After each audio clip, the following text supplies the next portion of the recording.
السلام علیکم ورحمۃ اللہ وبرکاتہ۔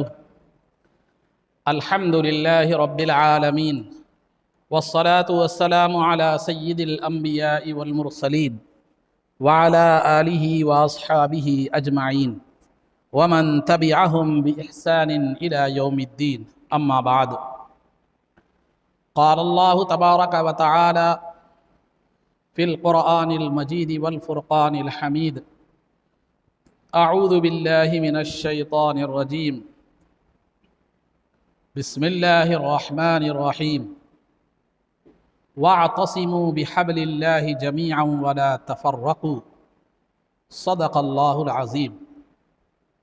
قال الامام جعفر بن محمد الصادق رضی اللہ تعالی عنہ فی تفسیر هذه الآیہ: نحن حبل اللہ الذی قال فیہ، او کما روی۔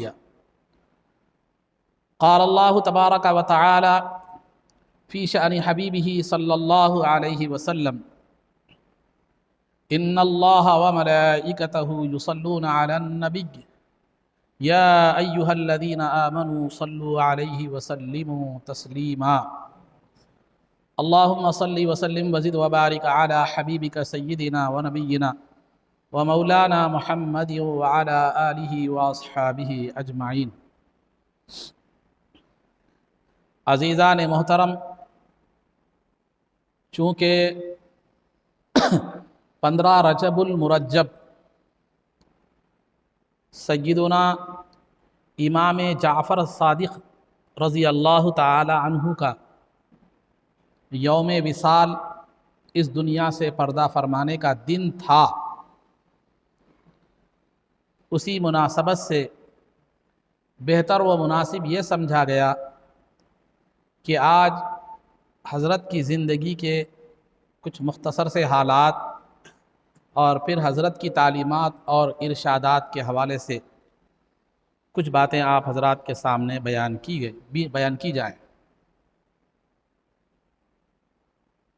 سب سے پہلے تو میں آپ کو یہ عرض کرتا چلوں کہ سیدنا امام جعفر صادق رضی اللہ تعالیٰ عنہ کے حوالے سے جو ہم فاتحہ کرتے ہیں، جس کو ہم کنڈے کہا کرتے ہیں، اور 22 رجب کو عام طور پر ہم یہ فاتحہ کیا کرتے ہیں، تو سب سے پہلے یہ وضاحت کرتا چلوں کہ 22 رجب آپ کا یوم وصال نہیں ہے، آپ کی وفات کا دن نہیں ہے۔ آپ کی وفات کا دن 15 رجب المرجب ہے، تو لہذا آپ کی فاتحہ کے لیے یا کنڈوں کے لیے مناسب جو تاریخ ہے وہ 15 رجب ہے۔ 22 رجب کو کنڈے کرنا یہ تاریخی حیثیت سے بھی اور دیگر وجوہات کے حساب سے بھی مناسب نہیں ہے۔ وہ کیوں مناسب نہیں ہے، اس کی وضاحت کیا ہے، انشاءاللہ اگر زندگی نے وفا کی تو آگے میں بیان کروں گا آپ کو۔ اب آپ فرمائیں گے کہ اب 15 رجب تو گزر گیا، پھر کیا کنڈے کیسا کرنا؟ تو آپ 22 تک کر سکتے، 22 کے بجائے پیسے کنڈے کرنے کے لیے کوئی وقت نہیں ہے، اگرچہ کہ مناسبت کی تاریخ 15 گزر گئی ہے تو آپ ابھی بھی کر سکتے ہیں، لیکن 22 تاریخ کو جو ہے نا کنڈے کرنے سے احتراز کیجئے۔ اس کی وجہ اور مصلحت کیا ہے میں آگے بتلاؤں گا، بس آپ یہ حکم جان لیجئے۔ آپ آج بھی کر سکتے ہیں، کل بھی کر سکتے ہیں، پرسوں بھی کر سکتے ہیں، کبھی بھی کر سکتے ہیں۔ تو بہرحال 22 تاریخ کو بھی کر سکتے ہیں، ناجائز و حرام نہیں ہے، لیکن اس میں نہ تاریخی مناسبت ہے۔ خیر تاریخی مناسبت کو نہ بھی دیکھا جائے، چونکہ ایصال ثواب میں تاریخی مناسبت بھی دیکھی نہیں جاتی، نہ بھی دیکھا جائے تو اس میں اور دوسری خرابیاں اور دوسری وجوہات ہیں، جس کی وجہ سے میں آپ سے یہ گزارش کر رہا ہوں کہ 22 رجب کو جو ہے نا کنڈے کرنا مناسب نہیں ہے۔ کر لیں تو کوئی فرق پڑنے والا نہیں ہے، لیکن نامناسب عمل وہ سمجھا جائے گا۔ کیوں اور اس کی کیا وجہ ہے وہ ایک تھوڑی تفصیل ہے، میں آگے انشاءاللہ آپ حضرات کو اگر زندگی نے وفا کی تو اگلے جمعہ میں بیان کروں گا، لیکن پہلے امام جن کے نام سے فاتحہ کرتے ہیں ان کی عظمت تو ہم جان لیں، اور ہمارے لیے ان کی کیا تعلیمات اور ارشادات ہیں وہ بھی ہم کیا کر لیں، جان لیں۔ عزیزان محترم، امام جعفر صادق رضی اللہ تعالیٰ عنہ کی ولادت ٹھیک اسی ہجری میں ہوئی جبکہ امام اعظم ابو حنیفہ رضی اللہ تعالیٰ عنہ کی ولادت ہوئی. یعنی امام اعظم ابو حنیفہ رضی اللہ تعالیٰ عنہ کی ولادت باسعادت بھی 80 ہجری میں ہوئی، اور امام جعفر صادق رضی اللہ تعالیٰ عنہ کی ولادت باسعادت بھی 80 ہجری میں ہوئی. اور جو ہے نا تاریخ کے بارے میں سیرت نگاروں کے جو ہے نا مختلف اقوال ہیں. بعض نے 13 ربیع الاول، بعض نے 17، بعض نے کچھ اور کہا ہے. بہرحال ربیع الاول کا مہینہ تھا. جو ہے نا آپ 80 ہجری میں آپ کی جو ہے نا ولادت باسعادت ہوئی، اور 15 رجب کو زیادہ بالاتفاق جمہور اکثریت کے اتفاق سے 15 رجب کو، بعض نے شوال بھی کہا ہے لیکن 15 رجب کو مفتہ بھی قول یعنی جمہور کا اور مضبوط قول کے لحاظ سے 15 رجب جو ہے نا 148 ہجری میں آپ کا وصال ہوا. 15 رجب 148 ہجری میں آپ کا جو ہے نا وصال ہوا. امام جعفر صادق رضی اللہ تعالی عنہ کا جو ہے نام تو جعفر تھا. آپ کا نام جعفر، آپ کے والد کا نام محمد جو امام باقر سے کیا ہے مشہور ہے، امام باقر سے مشہور ہے.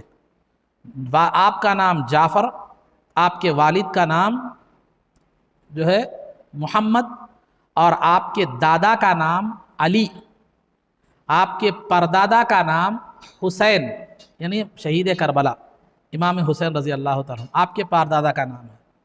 اور پھر آپ کے سکڑ دادا کہیے سیدنا علی مرتضیٰ رضی اللہ تعالیٰ عنہ. تو اس طرح آپ امام حسین رضی اللہ تعالیٰ عنہ کے پڑپوترے کیا ہے معلوم ہے ہوتے ہیں، کون؟ امام جعفر. تو آپ کا سلسلہ نسب کیا ہے؟ جعفر بن محمد بن علی بن حسین بن علی بن ابی طالب، یہ آپ کا سلسلہ نسب ہے. یہ آپ کا والد کا سلسلہ نسب ہے. آپ کی والدہ، یہ والد گرامی تو سیدنا علی مرتضیٰ رضی اللہ تعالیٰ عنہ کے خاندان سے تھے، خاندان اہل بیت سے تھے. والدہ محترمہ خاندان ابو بکر صدیق رضی اللہ تعالیٰ عنہ سے تھے. ابو بکر صدیق رضی اللہ تعالیٰ عنہ کے غالباً پڑپوترے ہیں جن کا نام قاسم بن محمد ہے. ان کی صاحبزادی آپ کی والدہ فروہ رضی اللہ تعالیٰ عنہ. تو آپ والد کی طرف سے خاندان اہل بیت سے ہیں، یعنی رسول پاک صلی اللہ علیہ وسلم کے خاندان سے ہے، اور والدہ کی طرف سے آپ سیدنا ابو بکر صدیق رضی اللہ تعالیٰ عنہ کے خاندان سے ہیں. تو خلفاء کے آغاز اور انجام دونوں کا مجموعہ آپ کی ذات ہے. تو لہذا ابو بکر صدیق رضی اللہ تعالیٰ عنہ خلافت کا آغاز، پھر علی رضی اللہ تعالیٰ عنہ کا خلافت کا اختتام. تو وہ دونوں چاروں خلفاء کی کو جو ہے نا آپ کی نسب کے اعتبار سے بھی دیکھا جائے تو آپ جو ہے نا چاروں خلفاء کو گھیرے ہوئے تھے، چاروں خلفاء کو کیا تھے؟ گھیرے ہوئے تھے. تو بہرحال خود جو ہے نا سیدنا امام جعفر صادق رضی اللہ تعالیٰ عنہ کو جس طرح سیدنا علی مرتضیٰ رضی اللہ تعالیٰ عنہ سے عقیدت اور محبت تھی، اسی طرح سیدنا ابو بکر صدیق رضی اللہ تعالیٰ عنہ سے بھی محبت اور عقیدت تھی. میں خاص طور پر علی والوں کے لیے بتا رہا ہوں یہ بات، سمجھے؟ علی کا دھم بھرنے والوں کے لیے بتا رہا ہوں. سب الفاظ رہ گئے، حقیقت ختم ہو گئی. خالی چیخو پکارا ہو گیا، خالی جو ہے نا یہ کچھ بھی نہیں ہے. طوطوں کے حساب ہمارا ہو گیا، خالی پکارنا طوطے مینوں کی طرح، ہمارا حقیقت میں کچھ بھی نہیں ہے. تو آپ کا قول خود سیدنا امام جعفر صادق رضی اللہ تعالیٰ عنہ فرماتے ہیں کہ جس طرح میں سیدنا علی مرتضیٰ رضی اللہ تعالیٰ عنہ سے کل بروز قیامت شفاعت کی امید رکھتا ہوں، اسی طرح سیدنا ابو بکر صدیق رضی اللہ تعالیٰ عنہ سے بھی شفاعت کی امید رکھتا ہوں. اس قول میں دو باتیں ہیں. آپ نے یہ جو فرمایا اس میں دو باتیں ہیں، دو باتیں قابل غور ہیں. سب سے پہلی بات تو یہ ہے کہ آپ کو جتنا سیدنا علی مرتضیٰ رضی اللہ تعالیٰ عنہ سے عقیدت اور محبت تھی، اتنی ہی سیدنا ابو بکر اور عمر رضی اللہ تعالیٰ عنہ سے محبت تھی. ابو بکر رضی اللہ تعالیٰ عنہ سے بھی اتنی ہی محبت تھی، چونکہ آپ ان دونوں سے اپنے شفاعت کی امید اور بخشش کی سفارش کی امید رکھتے ہیں. شفاعت کس کو کہتے ہیں؟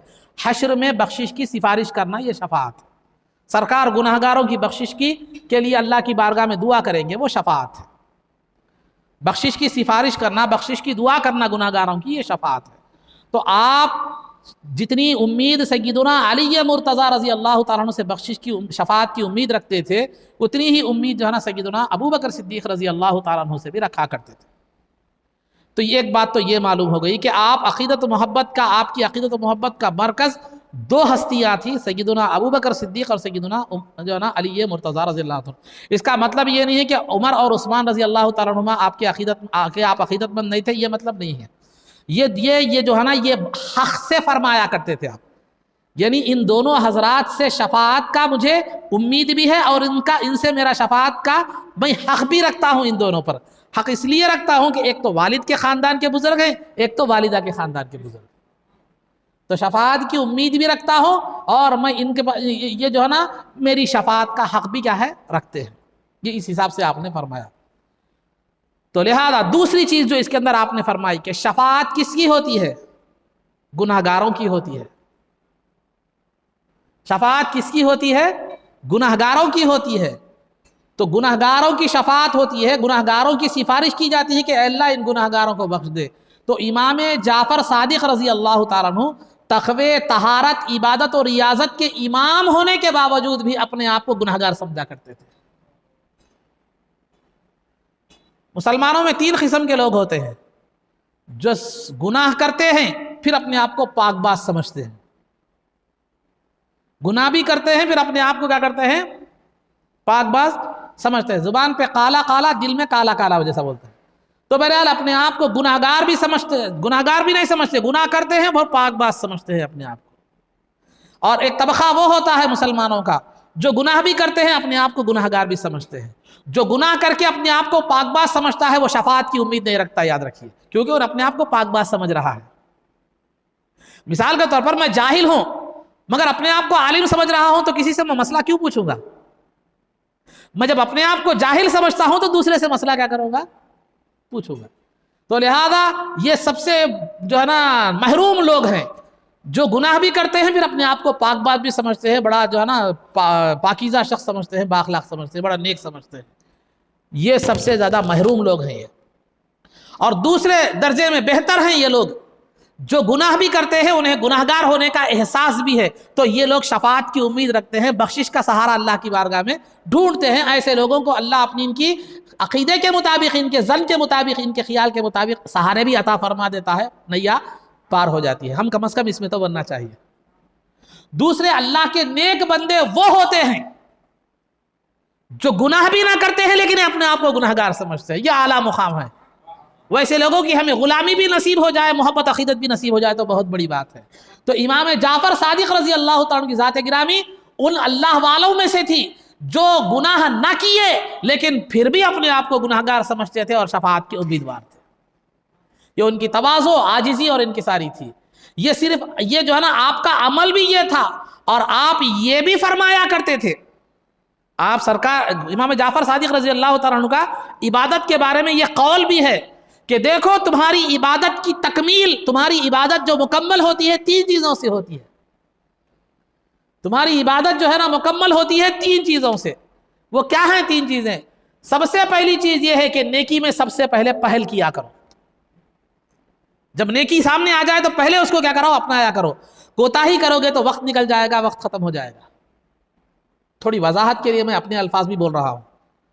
آپ کا جو فرمان تھا نیکی میں پہل کرو، یہ آپ کا ڈائریکٹ پہلے آپ کا فرمان سنا دیتا ہوں، اس کے بعد نصیحت بتاؤں گا، میں وضاحت کروں گا اس کی۔ نیکی میں پہل کرو، تمہاری نیکی اگر مکمل ہونا چاہتے ہو تو نیکی میں پہل کرو۔ نیکی کرنے کے بعد اپنی نیکی کو معمولی سمجھو، اپنی نیکی کو معمولی سمجھو۔ اور تیسرا، اپنی نیکی لوگوں سے چھپاؤ۔ نیکی کر کے بھول جاؤ، لوگوں کے سامنے تذکرہ کرتے ہوئے فیس بک واٹس ایپ پہ مت ڈالو۔ تو پہلے قول میں جو کی وضاحت یہ ہے کہ نیکی میں پہل کرو، کیونکہ نیکی کا وقت آ گیا، نیکی کا موقع آ گیا، اور آپ کوتاہی کریں گے، پیچھے رہ جائیں گے تو نیکی سے محروم ہو جائیں گے۔ تو پہلی چیز تمہیں نیکی سے محروم کر دے گی، ٹھیک ہے۔ دوسرا، نیکی کرے اور نیکی پر کیا ہو گیا؟ نیکی کو آپ بڑا سمجھ رہے ہیں، میں آج بہت بڑا نیک کام کر دیا، مسجد کو 10 روپے دے دیا، ارے آج میں بہت بڑا کام کر دیا۔ میں جو ہے نا 10 روپے چائے کے لیے رکھ لیا تھا مسجد کو، لوگ آ گئے، ایک فقیر آ گیا، اس کو میں نے خراب کر دیا، میرے چائے کے پیسے فقیر کو دے دیا۔ بہرحال ایک بتانے کے لیے میں مثال وضاحت کے طور پر بتا رہا ہوں جو ہمارا مزاج ہے۔ 50 روپے مسجد کو دے کر کیا کر رہے ہیں، کیا کر رہے ہیں مسجد میں، کمیٹی کیا کر رہی ہے، وہ کیا کر رہے ہیں، یہ کیا کر رہے ہیں، یہ کیا کر رہی ہے۔ 10 روپے دینے والے بولتے ہیں، اللہ والے کئی ایسے ہوتے ہیں ہزاروں کا مال لگائے تھے لیکن وہ نہیں بولتا ہوں۔ یہ جتنے بھی مسجدوں میں اعتراض کرنے والے ہوتے ہیں وہ دو لوگ رہتے ہیں، یا تو دینے والا رہتا ہوں خالی بولتا، یا 5 روپے دے کے 50 باتیں بولنے رہتا۔ آپ غور کیجئے، بہت زیادہ دینے والے نہیں بولتے، ہزاروں کی رقم دے دیتے ہیں، پتہ تک نہیں رہتا، نام بھی مطلب بولتے، اگرچہ کہ اس میں بھی بعض اعلانات کے خواہش مند ہوتے ہیں، ایک الگ چیز ہے، لیکن جو حقیقت میں جو دینے والا ہوتا ہے وہ دے دیتا مگر اس کا تذکرہ بھی نہیں ہوتا۔ تو بہرحال نیکی کو جب آدمی بڑا سمجھنے لگتا ہے، آج 5 ٹائم کی نماز پڑھ لیا میں تو لہذا میں نے آج بہت بڑا کام کر لیا، ارے ڈیوٹی تھی میاں تیری کرا وہ بھی کیسا پڑا تیری، حق تو یہ ہے کہ حق ادا نہ ہوا۔ تو نیکی کو جب آدمی بڑا سمجھتا ہے، نیکی میں جلدی کیا لیکن نیکی کرنے کے بعد نیکی کو بڑا سمجھتا ہے تو اس سے تکبر آ جاتا ہے۔ یہ کم ظرفی کی علامت ہے، چھوٹے ذہن کی علامت ہے۔ جیسے انسان کا چھوٹا ذہن ہوتا ہے، تھوڑے سے پیسے آتے ہی اپنے آپ کو بل گیٹس سمجھنے لگتا، اپنے آپ کو عظیم پریم جی سمجھنے لگتا، سافٹ ویئر کے مالک کمپنی کا، تھوڑی سی آتے، کیوں؟ ذہن چھوٹا ہے، چھوٹے پیالے میں اگر پانی ڈالو تو تھوڑی سے پانی سے وہ چھلک جاتا ہے۔ تو کم ظرفی، ذہن چھوٹا ہوتا ہے تو تھوڑی سی نیکی کو وہ بڑا سمجھنے لگتا ہے، نتیجہ کیا ہوتا ہے؟ تکبر آ جاتا ہے۔ نیکی بھی کیا اور پھر اس کو بڑا چھوٹا سمجھا، چھوٹا بھی سمجھا نیکی کو، لیکن لوگوں کے سامنے بیان کرتا ہوا پھر رہا، ریاکاری آ جاتی، دکھاوا آ جاتا اور وہ نیکی برباد کر دی تھی۔ تو پہلا جو قول ہے یعنی نیکی کی طرف جھپٹنے میں، نیکی میں جلدی کرنے میں کوتاہی انسان کو نیکی سے محروم کر دیتی ہے۔ نیکی میں جلدی تو کیا لیکن بعد کی 2 چیزیں اپنایا، نیکی کو چھوٹا نہیں سمجھا یا نیکی کو سب کے سامنے ڈال دیا، بتا دیا، تو یہ نیکی کے ثواب کو سے محروم کر دیتی ہے، انسان نیکی کی مقبولیت کو ختم کر دیتی ہے۔ اسی وجہ سے امام جعفر صادق رضی اللہ عنہ نے فرمایا، اگر تمہاری نیکی مکمل ہونا چاہتے ہو، یہ باعث ثواب بنانا چاہتے ہو، اس کو دنیا و آخرت میں کامیابی کا زینہ اگر اس کو بنانا چاہتے ہو تو نیکی میں یہ 3 چیزیں ہمیشہ رکھو۔ اور دیگر چیزیں بھی ہے، نیکی کر کے سامنے والے سے امید اور توقع مت رکھو کہ وہ بھی بھلائی کریں گا۔ یہ دیگر ارشاداتوں میں، یہ تو امام جعفر صادق رضی اللہ عنہ کی اس ارشاد میں یہ 3 باتیں۔ تو عزیزان محترم، یہی وجہ ہے کہ آپ تو نیکی کو چھوٹا بھی نہیں سمجھتے تھے بلکہ تقوی کے امام ہونے کے باوجود بھی اپنے آپ کو گنہگار سمجھتے تھے۔ تبھی سیدنا علی مرتضیٰ رضی اللہ تعالیٰ عنہ اور ابو بکر صدیق رضی اللہ تعالیٰ عنہ سے شفاعت کے امیدوار۔ تو یہ ہمارے بزرگوں کا معاملہ ہے۔ بہرحال تو آپ کے علم کے حوالے سے خاندان کی بات بتلا دیا میں، والد محترم کی طرف کا سلسلہ رسب سیدنا امام حسین شہید کربلا سے ہوتا ہوا سیدنا علی مرتضیٰ رضی اللہ عنہ سے ہوتا ہوا سرکار تک پہنچتا ہے، آپ کا سلسلہ رسب والد کی طرف سے، اور ادھر والدہ کی طرف سے مختلف واسطوں سے ہوتا ہوا سیدنا ابو بکر صدیق رضی اللہ تعالیٰ عنہ سے جو ہے نا ہوتا ہے۔ تو رسول پاک صلی اللہ علیہ وسلم کا بھی کی شرافت بھی آپ کو نصیب ہے، اور آپ کے اول جانشین کا بھی شرافت آپ کو کیا ہے معلوم ہے، نسب میں جو ہے نا حاصل ہے۔ اور عزیزان محترم، آپ کے علم کے تعلق سے آپ فرماتے ہیں، آپ کے علم کے تعلق سے کہا جاتا ہے، کون؟ سیدنا امام جعفر صادق رضی اللہ تعالیٰ عنہ کے علم کے تعلق سے علماء اس بات پر متفق ہیں کہ آپ کے زمانے میں سادات کرام میں کوئی آپ کا علم میں آپ کا ہم پھلہ نہیں تھا، آپ کا علم میں آپ کا کوئی ثانی نہیں تھا، کوئی بھی آپ کا، خواہ وہ علم حدیث ہو، علم فقہ ہو، علم حدیث ہو، علم فقہ ہو، حافظ حدیث تھے آپ، حفاظ حدیث میں آپ کا شمار ہوتا ہے۔ حافظ قرآن مکمل حفظ کر لے تو آپ کیا بولتے ہیں، 30 پارے مکمل کرے تو آپ حافظ قرآن کہتے ہیں۔ حافظ حدیث کس کو کہتے ہیں؟ جس کو تقریباً 1 لاکھ حدیثیں سند، متن اور راویوں کے حالات کے ساتھ یاد ہوں، اس کو کہتے ہیں حافظ حدیث۔ تو سند کس کو کہتے ہیں؟ سرکار سے آپ تک جو حدیث پہنچی، بیچ میں جتنے بھی لوگ پہنچانے والے ہیں ان کے ناموں کو کیا کہتے ہیں؟ سند کہتے ہیں۔ پھر سرکار کا جو ارشاد ہے، قول ہے، بات ہے، اس کو کیا کہتے ہیں؟ متن یا حدیث کہتے ہیں۔ پھر ان راویوں کے جو پہنچانے والے ہیں ان کے حالات۔ تو آپ حافظ حدیث تھے اور بڑے بڑے حفاظ میں آپ کا شمار ہوتا تھا، حفاظ حدیث میں۔ حدیث کا احترام اس درجے تھا، حدیث کا احترام اس درجے تھا کہ جب بھی حدیث بیان کرنا ہوتا تو وضو فرماتے تھے، بے وضو کبھی حدیث بیان نہیں فرماتے تھے، کبھی بھی بے وضو حدیث بیان نہیں کرا۔ میرے نانا کا ہی قول ہے، بلکہ جو ہے نا یہ نہیں فرماتے تھے، بلکہ حدیث رسول کا اتنا اہتمام تھا، اتنا احترام تھا کہ کبھی بھی بے وضو آپ نے حدیث کو زبان سے ذکر تک نہیں فرمایا۔ جبکہ شریعت کا مسئلہ ہے، آپ قرآن بھی بے وضو کیا کر سکتے ہیں، پڑھ سکتے ہیں چھوئے بغیر۔ اب میں مثال کے طور پر میں بے وضو نہیں ہوں، میں سمجھیں مثلا بے وضو نماز پڑھا دیے سمجھیں گے آپ، تو بے وضو ہوں سمجھیے مثال کے طور پر، تو میں اگر زبانی قرآن کو چھوئے بغیر اگر آپ تلاوت کرنا چاہتا ہوں تو کر سکتا ہوں، حدیث بھی پڑھنا چاہتا ہوں تو پڑھ سکتا ہوں۔ اس میں شریعت کے اعتبار سے مسئلے میں کوئی یہ نہیں ہے، ناجائز نہیں ہے، لیکن احتیاط اور تقوی اور طہارت کا معاملہ یہ تھا کہ حدیث رسول کا احترام اس درجے تھا کہ جو ہے نا آپ حدیث کو لوگوں سے بیان بھی کرنا ہوتا تو وضو فرما کر حدیث بیان فرمایا کرتا۔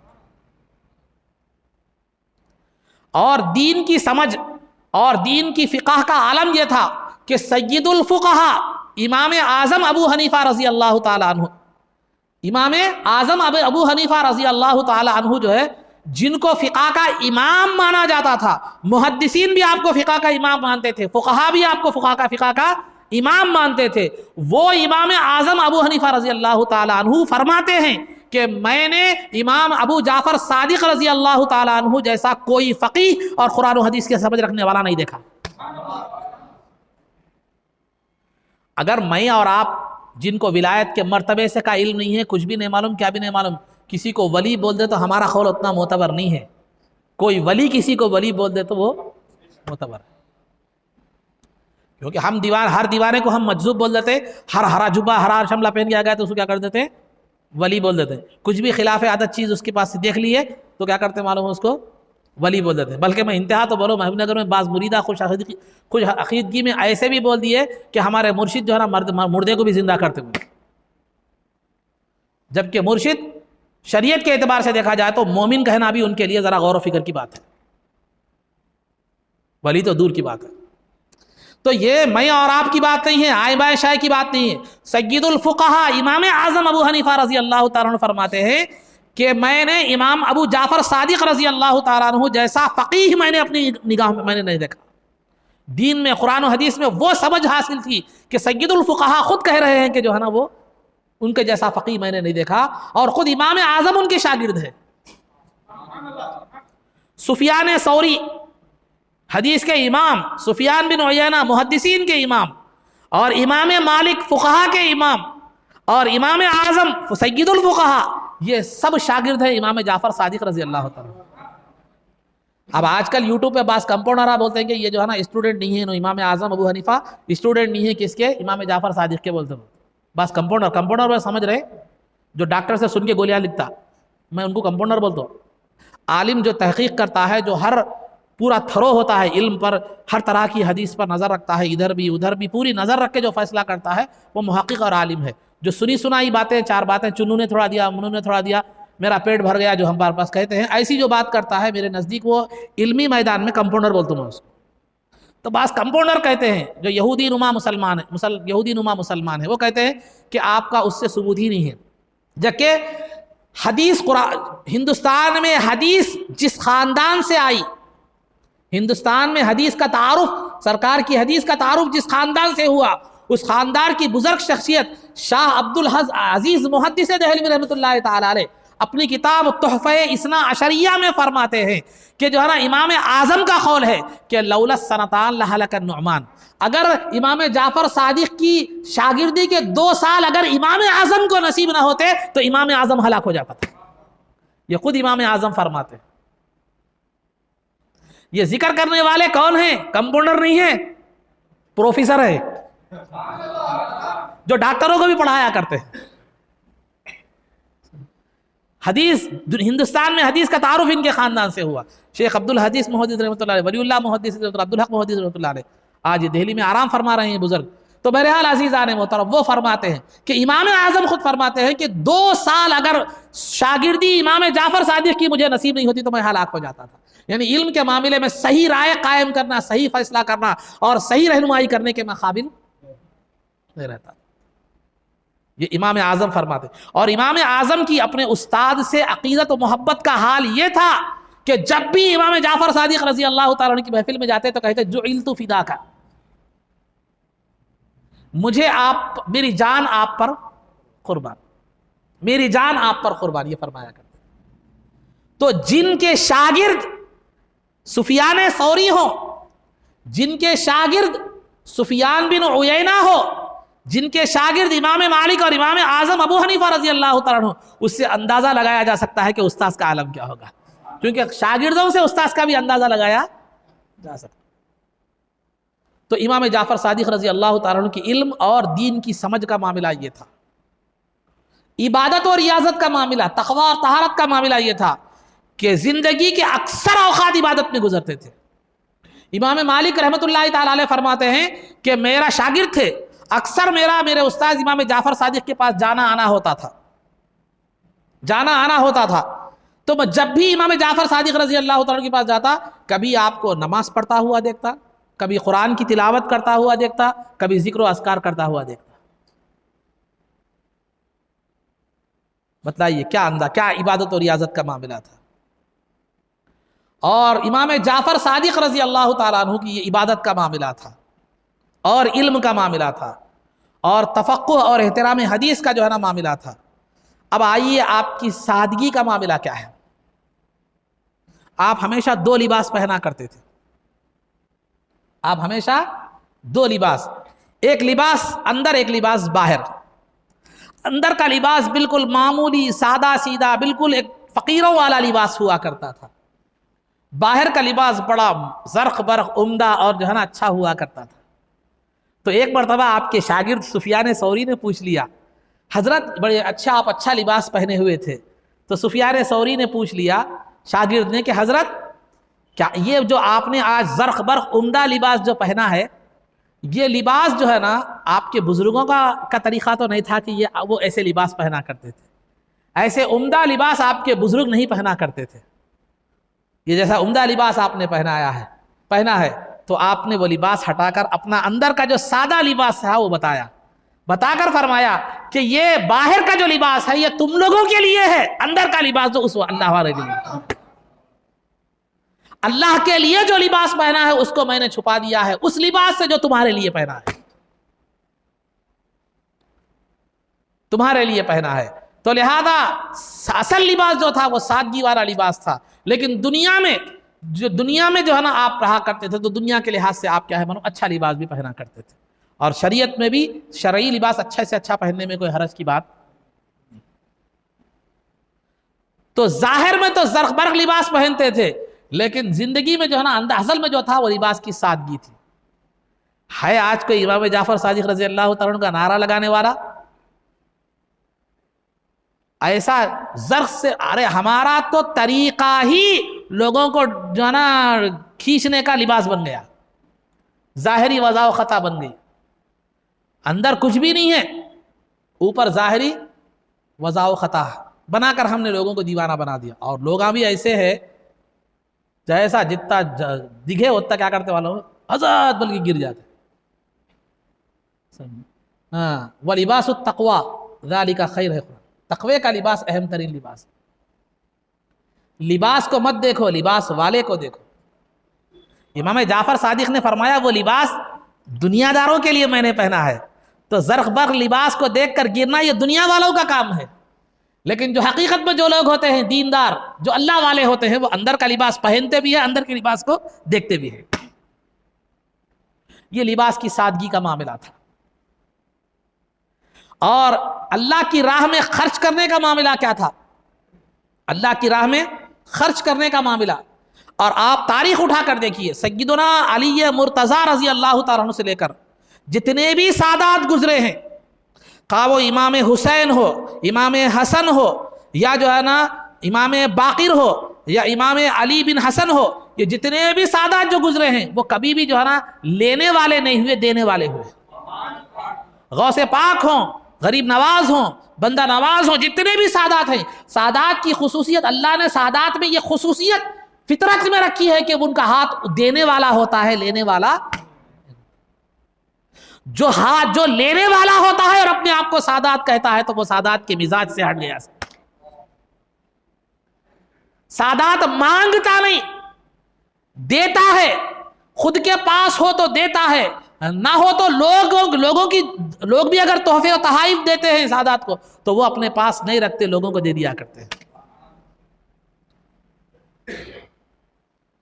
تو سادات دینے والا ہوتا ہے، لینے والا نہیں ہوتا۔ اگر کوئی سادات اپنے آپ کو کہہ رہا ہے اور مریدین سے جو ہے نا امید رکھتا ہے ہدیے کی، مریدین کے جیب پر نظر رکھتا ہے، تو وہ حقیقی معنی میں سادات کہلانے کا حقدار نہیں ہے۔ اس نے سادات کے مزاج کو نہیں اپنایا، حقیقت میں اس نے سادات کے طور اور طریقے کو نہیں اپنایا۔ تو امام جعفر صادق رضی اللہ تعالیٰ کثرت سے خیر و خیرات کیا کرتے تھے، لیکن کبھی کبھار ایسا بھی ہوتا کوئی غریب مستحقین زیادہ آتے تو گھر میں پکا ہوا سارا کھانا دے دیا کرتے تھے،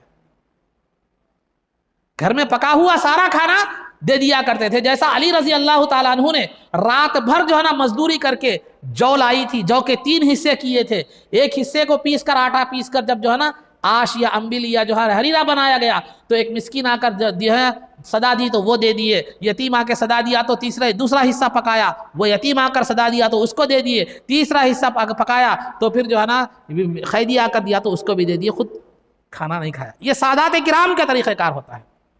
تو امام جعفر صادق رضی اللہ تعالیٰ عنہ کی رگوں میں بھی وہی علی رضی اللہ تعالیٰ عنہ کا خون بہ رہا تھا کہ آپ نے جو ہے جو بھی آتا بسا اوقات غریبوں کو کثرت ہوتی زیادہ ہوتے تو پورا گھر کا بھی اٹھا کر دے دیتے تھے۔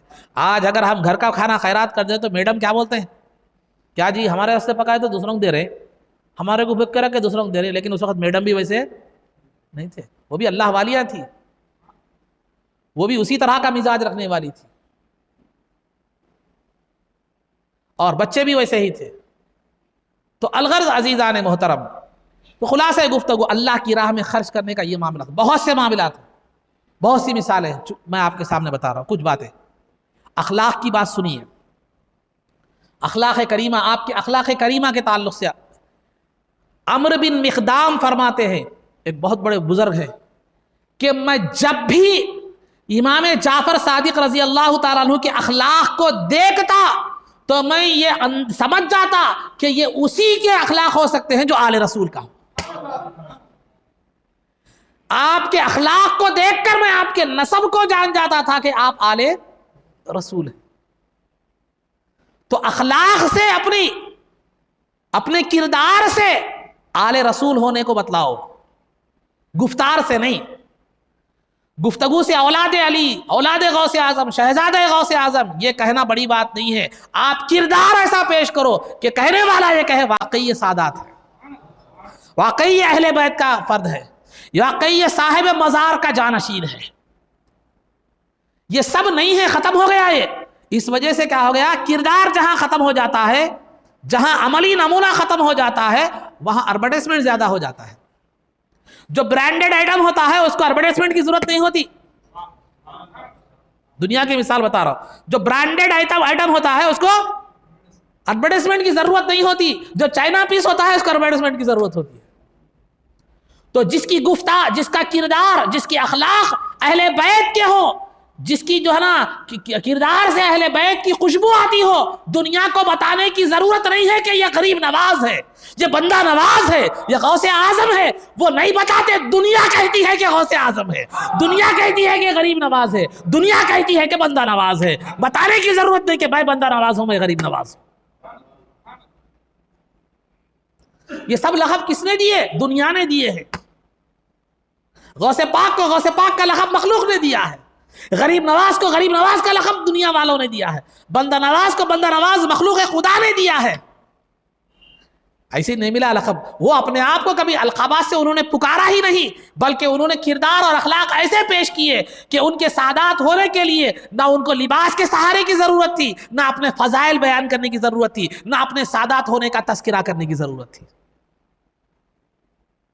یہ سیدنا امام جعفر صادق رضی اللہ تعالیٰ عنہ کو کی اخلاق کو دیکھ کر لوگ کہتے تھے کہ یہ خاندان اہل بیت کے فرد ہے، خاندان چمن مصطفیٰ کا پھول ہے، یہ اس کی خوشبو بتا رہی ہے کہ یہ چمن مصطفیٰ کا پھول ہے۔ کہاں گئے وہ اخلاق، کہاں گیا وہ کردار؟ ارے رشتہ جوڑنا بہت بڑی بات ہے، بڑی بات نہیں ہے، اس کو نبھانا بہت بڑی بات ہے۔ مرید بننا بڑی بات نہیں ہے، مرید کو نبھانا، مریدی کو نبھانا بڑی بات ہے۔ تو بول لینا بہت آسان ہے، لیکن اس قابل بننا یا اپنے آپ کو ویسا بنانا یا اس کا تقاضا کو پورا کرنا، یہ بہت بڑی بات ہے۔ وہ تقاضا تو آج کل رہا ہی نہیں۔ اخلاق کا معاملہ یہ تھا، کردار کا معاملہ یہ تھا۔ جرأت کیسی تھی آپ بتائیے؟ جرأت، امام جعفر صادق رضی اللہ تعالیٰ عنہ کی جرأت کا عالم یہ تھا کہ آپ کے زمانے میں خلیفہ منصور، عباسی خلیفہ تھا منصور، ایک مرتبہ کیا ہے، آپ حق بولنے کے لیے کبھی بھی جو ہے نا یہ نہیں کرتے تھے۔ آپ کا خود ارشاد ہے کہ ہمیشہ حق کی بات کیا کرو، اگرچہ کہ وہ بات تمہارے موافق ہو کے مخالف ہو، تمہارے فیور میں ہو کہ تمہارے اگینسٹ ہو، حق بات ہمیشہ کیا کرو۔ تم یہ مت دیکھو کہ وہ بات تمہارے موافق میں ہے، موافقت میں ہے یا مخالفت میں ہے۔ تو امام جعفر صادق رضی اللہ تعالیٰ عنہ حق بولنے کے لیے نہیں دیکھتے تھے کہ وقت کا بادشاہ ہے، وقت کا حاکم ہے۔ ایک مرتبہ منصور عباسی کے دربار میں آپ کو جانا، کسی کام سے جانا ہوا، اور جو ہے نا آپ نے کہا، پہلے تو آپ جاتے نہیں تھے، دنیا داروں بادشاہوں کے دربار میں نہیں جاتے تھے، اور آپ نے علماء کو بھی یہی نصیحت فرمائی، علماء کو بھی یہی نصیحت فرمائی کہ عالم، یہ علماء جو ہوتے ہیں وہ انبیاء کے علم کے امانت دار ہوتے ہیں، انبیاء کے علم کے امانت دار ہوتے ہیں۔ جب وہ مالداروں کے در پر جاتے ہیں، حاکموں اور بادشاہوں کے در پر اگر جو چلے جاتے ہیں، تو پھر وہ اپنے مقام اور مرتبے کو کھو دیتے ہیں۔ اب وہ عالم کہلانے کے، انبیاء کے امین کہلانے کے حقدار نہیں رہتے۔ تو ایک مرتبہ کسی اتفاق سے جانے کا اتفاق ہوا، تو بادشاہ وقت پر مکھی بیٹھی ہوئی تھی، وہ بار بار مکھی کو ہکال رہا تھا۔ مکھی کہاں پر بیٹھتی ہے؟ گندی چیزوں پر، گندی جگہ پر عام طور پر کیا ہوتی ہے؟ مکھی بیٹھتی ہے۔ تو بار بار وہ ہکال رہا تھا۔ تو اس کے بعد آپ تشریف لائے تو اس نے پوچھا، اے امام ابو جعفر صادق، کیا بات ہے کہ یہ مکھی بار بار مکھیاں کیوں بیٹھتی ہیں؟ مکھیاں کیوں بیٹھتی ہیں؟ تو آپ نے فرمایا، عزت دار لوگوں کو ذلیل مت کرنے کے لیے، عزت دار لوگوں کو ذلیل کرنے کے لیے، یعنی جو حقیقت میں ذلیل ہے لیکن عزت کا لبادہ اڑا ہوا ہے، تو اس کو حقیقت کو بتانے کے لیے کیا ہے معلوم ہے؟ مکھیاں بیٹھتی ہیں۔ جس طرح گندگی پر جو ہے نا اگر کپڑا بھی ڈال دیا جائے تو اس پر مکھیاں اس کی بو سے آ کر کیا کرتی ہے؟ بیٹھتی ہے۔ وہ دنیا نہیں دیکھ سکتی یہاں گندگی ہے، لیکن مکھیاں بتا دیتی ہیں کہ جو ہے نا یہاں وہ ہے، گندگی موجود ہے۔ تو یہ سیدنا امام جعفر صاحب بادشاہ وقت کے سامنے بات بتا رہے ہیں، بادشاہ وقت کے سامنے یہ بات بتا رہے ہیں۔ تو یہ سیدنا امام جعفر صادق رضی اللہ تعالیٰ عنہ کا علم، فقہ، اخلاق، اللہ کی راہ میں خرچ، سادگی، اور پھر آپ کی جرأت، یہ باتیں آپ کی میں نے چند بیان کی۔ آئیے آپ کے دو چار ارشادات بھی آپ کو سناتا چلوں، دو چار ارشادات بھی، یہ ہمارے لیے مشعر راہ ہے۔ پہلے شخصیت کی عظمت ہمارے دل میں جاگزیں ہو جائے، بیٹھ جائے، اس کے بعد جو ہے نا آپ کے ارشادات کے حوالے سے کچھ باتیں رکھتا ہوں۔ بہت اتنی پیاری اور اتنی اہم باتیں ہیں، اتنی اہم باتیں ہیں کہ جو ہے نا اگر اس کو اپنا لیا جائے، میں سمجھتا ہوں عزیزان محترم ہماری زندگی ہمیشہ کے لیے سنور جائے گی۔ سب سے پہلے آپ نے دنیا کے حوالے سے ایک بات بتلائی کہ آپ نے فرمایا کہ اللہ رب العزت نے، دنیا پہلے کس کو کہتے ہیں؟ دنیا کسی مخصوص چیز کا نام نہیں ہے، ہر وہ چیز جو آپ کو اللہ کی یاد سے غافل کر دے، اس کے خوف سے بے خوف کر دے، وہ دنیا ہے۔ خواہ وہ بیوی ہو، بچے ہو، کاروبار ہو، دھوکہ دے رہے ہیں، اللہ کا خوف نہیں ہے، کاروبار میں لگ رہے ہیں، نماز چھوڑ رہے ہیں، یہ دنیا ہے، دھوکہ دے رہے ہیں، اللہ کا خوف نہیں ہے، یہ دنیا ہے، بیوی بچوں کے ساتھ بیٹھے ہوئے ہیں، عبادت چھوڑ رہے ہیں، یہ کیا ہے معلوم؟ وہ ہے۔ تو ہر وہ چیز جو آپ کو اللہ کی یاد سے غافل کر دے، وہ دنیا ہے۔ غافل نہیں کرتی تو وہ دنیا، ہر کاروبار دنیا نہیں ہے، بیوی بچے دنیا اس وقت تک نہیں ہے جب تک کہ وہ آپ کو اللہ کی یاد سے غافل نہ کرے، غافل کر دیتے ہیں تو پھر وہ دنیا ہے۔ تو الغرض عزیزان محترم، تو آپ فرماتے ہیں امام جعفر صادق، اللہ رب العزت نے دنیا کی طرف وحی کی جو انسان کو غافل کر دیتی ہے، دنیا کی طرف وحی کی اللہ نے، اور دنیا سے فرمایا کہ دیکھ جو میرا خادم ہے تو اس کی خادم بن جا، جو میرا خادم ہے تو اس کی خادم بن جا، اور جو تیرا خادم ہے اس کو تھکا دے، جو تیرا خادم ہے اس کو کیا کر دے؟ تو تھکا دے۔ کیا مطلب؟ مطلب یہ ہے کہ جو دنیا سے محبت کرتا ہے، جو دنیا کا خادم ہو جاتا ہے، جو دنیا کا غلام بنتا ہے، دنیا اس کو تھکا دیتی ہے، زندگی بھر اس کو کمانے، اس کو جمانے، اس کی حفاظت کرنے، اس کی فکر کرنے میں لگتے لگتے لگتے تھک جاتا ہے، یہاں تک کہ قبر میں چلا جاتا ہے، آخرت سے غافل ہو جاتا ہے۔ قرآن نے کہا الہاکم التکاثر حتی زرتم المقابر، کہ تم کو مال کی کثرت نے، اس کے جمع کرنے نے ہلاک کر دیا، یہاں تک کہ تم خبروں میں آ کر فٹ ہو گئے۔ تو جو دنیا کی خدمت کرنے لگ جاتا ہے، دنیا پر فریفتہ ہو جاتا ہے، دنیا اسے تھکا دیتی ہے، آخرت اس کے ہاتھ نہیں آتی۔ جو اللہ تعالیٰ فرماتا ہے دنیا سے کہ تو جو میرا خادم ہے، جو میرا بندہ ہے، تو اس کی خدمت کر۔ تو اللہ والوں کی زندگیوں کو دیکھیے، اللہ والوں کی زندگیوں کو دیکھیے کہ وہ اللہ کے خادم بن گئے تھے، اللہ کی بندگی کو انہوں نے اپنا لیا تھا۔ دنیا کے بادشاہ ان کی بارگاہ میں حاضری کو سعادت مندی سمجھتے تھے، ان کی جوتیاں اٹھانے کو سعادت مندی سمجھتے تھے، دنیا کی دولت ان کے قدموں میں آتی تھی، ہیرے جواہرات ان کے قدموں میں آتے تھے، زندگی میں نہیں، زندگی کے بعد بھی ان کی آستانوں کی خدمت کو دنیا سعادت مندی سمجھتی ہے۔ یہ وہ ہے جو اللہ کا خادم بن جاتا ہے، دنیا اس کی خادم بن جاتی ہے، زندگی میں بھی، زندگی کے بعد بھی۔ امام جعفر صادق رضی اللہ عنہ،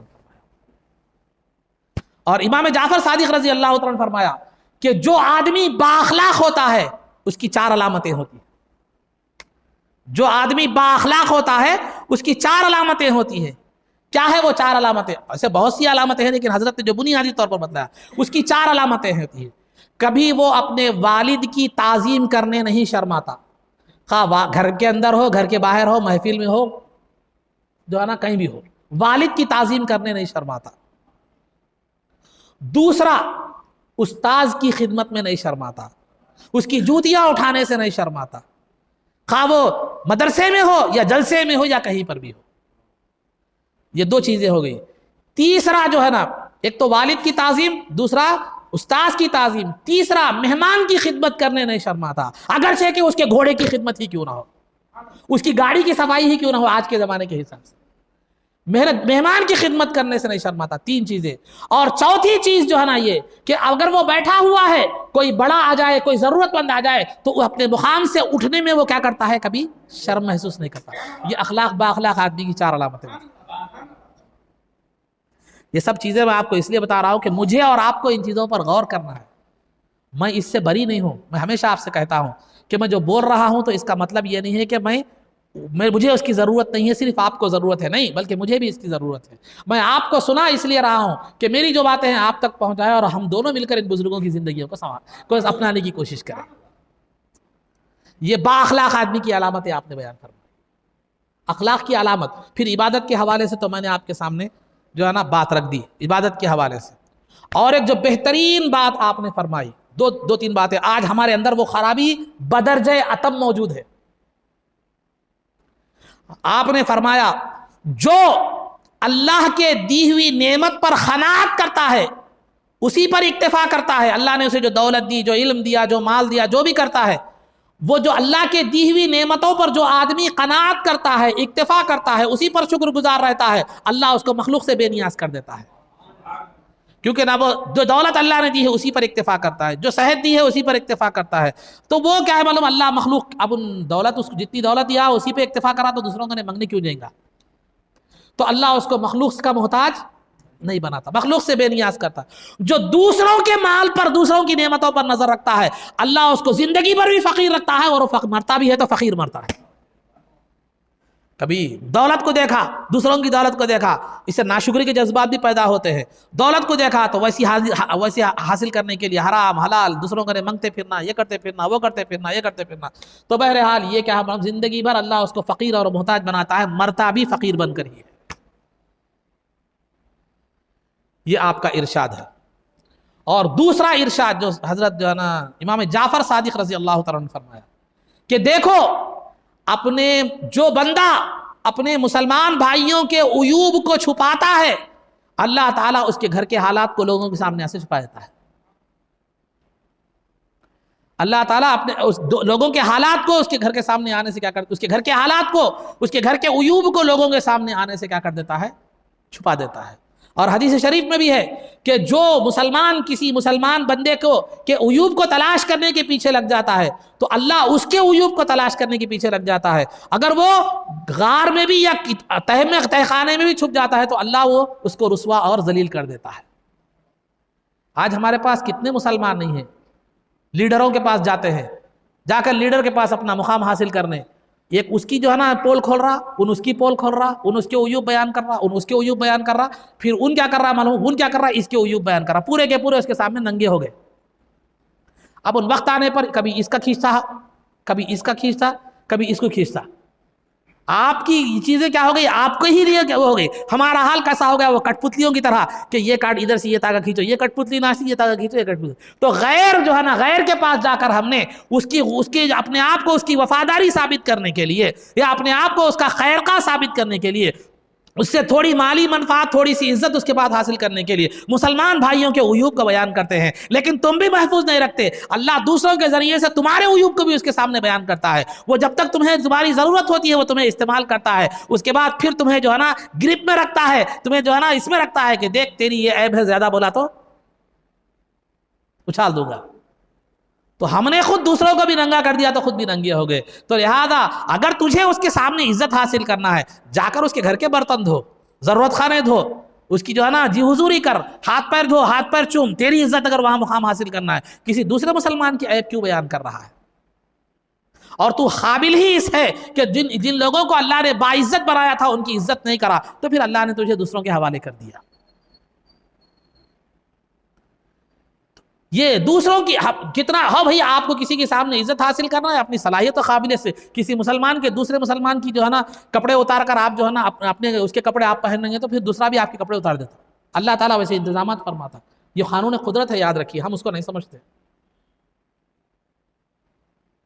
اور آخری بات جو سیدنا امام جعفر صادق رضی اللہ تعالیٰ عنہ کی میں بتا رہا ہوں, بہت اہم بات ہے.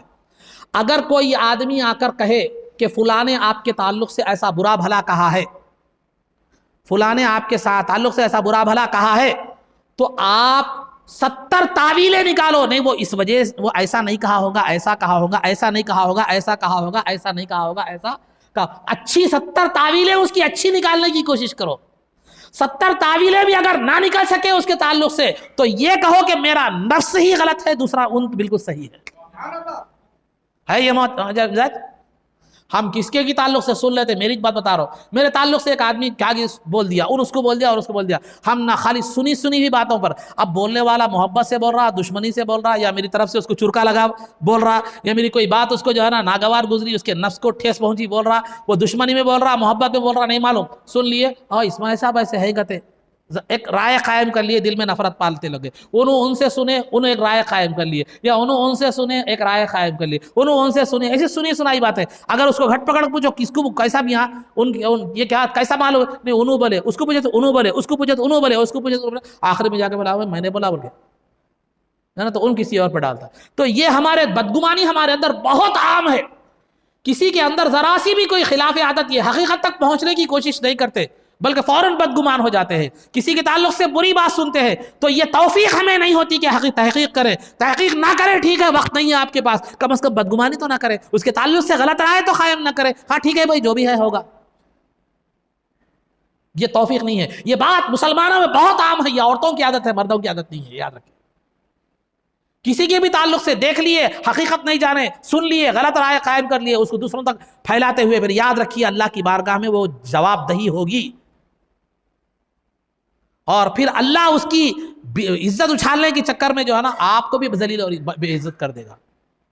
تو آپ کے تعلق سے کوئی غلط کہا بھی ہے تو آپ اچھا کیجیے, اچھا سوچنے کی کوشش کیجیے. یا نہیں ہو سکتا, آپ کا ذہن اتنا وسیع نہیں ہے, تو چھوڑ دیجیے, اس کی طرف توجہ مت دیجیے, اس کی طرف توجہ جو ہے نا مت دیجیے. سرکار دو عالم صلی اللہ علیہ وسلم کا واقعہ آپ نے نہیں سنا. ایک مرتبہ ابو بکر صدیق رضی اللہ تعالیٰ نے آ کر آپ کی بہت زیادہ تعریف کی. پھر اس کے بعد تھوڑی دیر کے بعد ابو جہل نے آ کر جو ہے نا آپ کی مذمت کی. تو لوگوں نے, صحابہ نے پوچھا کہ ابو بکر نے تو آپ کی تعریف کی, ابو جہل نے آپ کی مذمت کی, کیا بات ہے, آپ نے دونوں کو بھی صحیح کہا. سرکار نے فرمایا میں آئینہ ہوں, ہر ایک نے آ کر اپنی صورت دیکھ لی. تو جس کا ذہن جیسا ہے سامنے والے کے تعلق سے بھی ویسا ہی سوچتا ہے. تو آپ یہ مت سمجھیے کہ بولنے والا آپ کے تعلق سے, اگر واقعی آپ کے اندر وہ غلطی ہے تو اصلاح کر لیجئے, بغیر نہیں ہے وہ غلط بول رہا ہے تو سمجھیے وہ اس کا ذہن ویسا ہے, اس کا مزاج ویسا ہے, وہ اپنے بات کیا کر رہا ہے, آپ پر ڈال کر کیا کر رہا ہے, بول رہا ہے. تو یہ امام جعفر صادق رضی اللہ عنہ نے فرمایا کہ اگر کوئی آپ کے تعلق سے غلط بات آ کر سنائے تو بولنے والے کے تعلق سے 70 بہتر تعبیریں نکال سکتے ہو تو نکالو, 70 صورتیں بھی نہیں نکال سکی تو اپنے آپ کو, اپنی سوچ کو غلط سمجھو, اپنی فکر کو غلط سمجھو, لیکن اس کو غلط مت سمجھو. یہ چیز پر آج عمل کرنے کی ضرورت ہے۔ یہ جو بدگمانی سے نفرتیں پیدا ہوتی ہیں، عداوتیں پیدا ہوتی ہیں، سامنے والے کا مقام و مرتبہ گر جاتا ہے، اور جو ہے نا ایک دوسرے کی جو مدد کا جو جذبہ ہوتا ہے وہ ختم ہو جاتا ہے۔ کیونکہ میں جب سنوں گا آپ میرے تعلق سے ایسا برا بولے تھے، بولے کسی کی سنا، جب آپ سامنے آئیں گے، آپ کو ضرورت ہوگی، آپ کو کسی چیز کی ضرورت ہوگی، انہوں میرے تعلق سے ایسا بولے تھے، میں کروں مدد ان کی، پر الٹا بسا اوقات کیا تھا، آپ ان کو نقصان پہنچانے کے چکر میں رہتے، میرے کو ایسا بولا تھا، ٹھیک ہے اس کو میں دیکھ لے تو آئندہ کہیں۔ تو یہ چیزیں بدگمانی سے نفرت پیدا ہوتی ہے، ماحول خراب ہو جاتا ہے، شخصیات کا مقام متاثر ہوتا ہے۔ اگر کسی عالم کے تعلق سے بدگمانی پیدا ہو جائے تو اس کی باتیں اچھی نہیں لگتی، اس کی نصیحتیں اچھی نہیں لگتی، خواہ وہ قرآن سے بولے، حدیث سے بولے، بزرگوں کے اقوال سے بولے۔ تو جب اگر کوئی بری بات آپ کے سامنے آ جائے تو پہلے اس کی تحقیق کیجئے، اس وقت تک یقین نہ کیجئے، اور اگر نہیں کر سکتے، آپ کے پاس وقت نہیں ہے، تو اس کی طرف توجہ مت دیجئے، اس میں ذہن خراب مت کیجئے۔ کیوں؟ اس سے کیا ہوتا ہے، دل خراب ہو جاتا ہے، دل میں نفاق پیدا ہوتا ہے، خود امام جعفر صادق رضی اللہ عنہ، دل میں نفاق پیدا ہوتا ہے اور دل خراب ہو جاتا ہے۔ تو یہ چند ارشادات تھے امام جعفر صادق رضی اللہ تعالیٰ عنہ کے، اور کچھ زندگی کے حالات تھے جو آپ کے سامنے بیان کیے گئے۔ اللہ رب العزت سے دعا ہے کہ پروردگار عالم جو کچھ بھی کہا گیا اس پر کہنے والے اور سننے والوں کو عمل کی توفیق رفیق عطا فرما۔ امام جعفر صادق رضی اللہ تعالیٰ عنہ کی محبت، عظمت اور آپ کا ادب ہمارے دلوں میں جاگزی فرما۔ اے اللہ اہل بیت کے فیضان سے ہم کو بہرور فرما۔ اے اللہ ان کے نقش قدم پر چلنے کی توفیق عطا فرما، عزت و عافیت کی زندگی دے اور ایمان پر ہمارا خاتمہ فرما۔ رسول پاک صلی اللہ علیہ وسلم کا قبر میں دیدار نصیب فرما، حشر میں آپ کے قدموں میں ہمارا حشر فرما، آپ کی شفاعت عظمیٰ سے ہم کو بہرور فرما، آپ کے دست مبارک سے جام کوثر پینا نصیب فرما، جنت میں آپ کی غلامی معیت اور رفاقت نصیب فرما۔ صلی اللہ تعالی وسلم علی خیر خلقہ سیدنا محمد و آلہ و صحبہ اجمعین برحمتک یا ارحم الراحمین والحمد للہ رب العالمین۔